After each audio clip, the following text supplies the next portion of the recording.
வேத பயணத்தில் இன்று நாம் பார்க்க போவது காரியம் மாறுதலாயிற்று.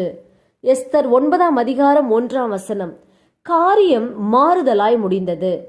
யூதர்களை அழிக்க நினைத்த சத்துருக்களை கர்த்தர் நிர்மூலமாக்கி காரியத்தை மாறுதலாய் முடிய செய்தார். எப்படி காரியம் மாறுதலாய் முடிந்தது என்று பார்ப்போம். ஒருவரும் யூதருக்கு முன்பாக நிற்கக்கூடாதிருந்தது. சகல ஜனங்களுக்கும் பயம் உண்டாயிற்று. அதிகாரமுள்ள யாவரும் துணை நின்றார்கள். சத்துருக்களை நிர்மூலமாக்கி தங்கள் இஷ்டப்படி செய்தார்கள். சஞ்சலம் சந்தோஷமாகவும் துக்கம் மகிழ்ச்சியாகவும் மாறினது.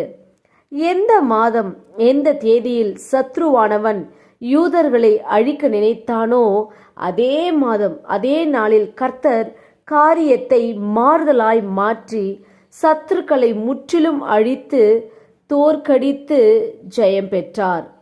ஆம், உங்கள் வாழ்வில் சத்ருவானவன் எப்படிப்பட்ட காரியத்தை கொண்டு வர நினைத்தாலும் அவனை நிர்மூலமாக்கி தோற்கடித்து உங்களை வெற்றி பெற செய்கிற தேவன் உங்களோடு இருக்கிறார். உங்கள் காரியம் மாறுதலாய் முடியும்.